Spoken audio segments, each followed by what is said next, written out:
Hey, what's up guys, Andy here, and today we're reviewing over To the Abandoned Sacred Beasts, Episode 3, The Minotaur's Fortress.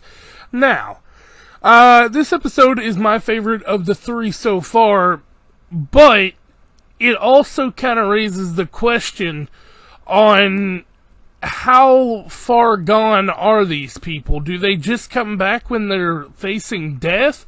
Or is it just something that they, over, time can't help, but finally snap out of it when they're about to face death? I'm not sure.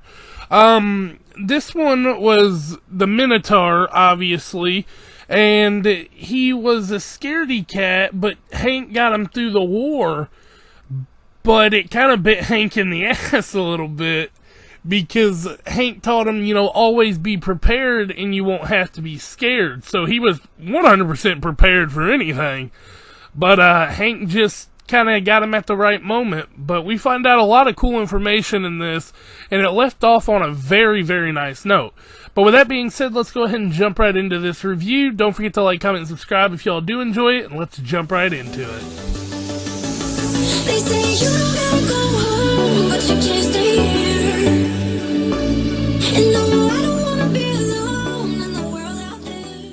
So we start the episode off with Hank and Skull kind of just riding into, or walking, and this guy picks them up and he finds out that they're going to Rogue Hill, the town where the war never truly ends or ended. It's stuck in a war, so to speak. We get our intro and title card here, the Minotaur's Fortress, which you'll understand all that in just a moment. But we cut into Liza. We haven't seen her since, I think the end of episode 1. Maybe the start of episode 2. But she goes, you're finally here. It took you long enough. And we find out that she's kind of like the undercover person who is finding all these locations for Hank. And, she tells him the story here. He keeps destroying the nearby buildings for materials to build this huge fortress. And, Skull has her little rant, but whatever. He comes out of the thing and he goes, come on, citizens, the time of war is now. Prepare. And that's when Liza kind of shows Skull all of the poverty and destruction he's caused. And she's like, honestly just reflecting on it. And she decides to go in and talk with Hank here, and right before they're about to go fight the Minotaur. And Hank is having a complete and utter nightmare about the night that, Elaine was shot in front of him. And, that scene still is fucking me up, because I'm just like, what did Kane do? Where is Kane at now? But, whatever. They go into the fortress here, and Hank pretty much tells her, be careful. It's booby-trapped to the teeth, dog.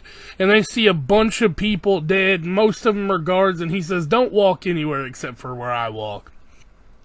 And that's when we get our background on Theodore Sherman. I think that was his name. But he goes by Theo, and he was a scaredy cat in the war, like I said. But, Hank got him through it. And that's when she pretty much just gets left behind here. Hank sets off a trap to where she can't go no farther.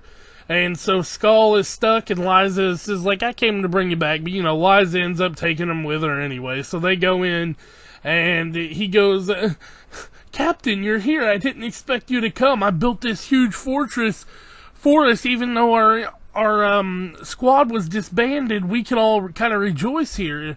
And that's when Hank goes, Theo, I'm the enemy that's come for you. And he goes, what? And then, they go into a huge fight, which this fight was awesome as shit.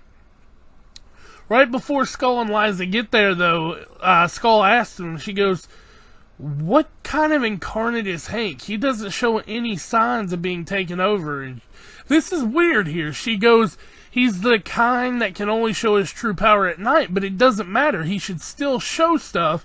I don't know why he doesn't.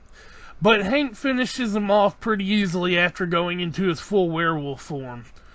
But, he looks at Hank and he goes, am I gonna die? And Hank doesn't say anything, and he goes, I don't even feel scared anymore. This is amazing.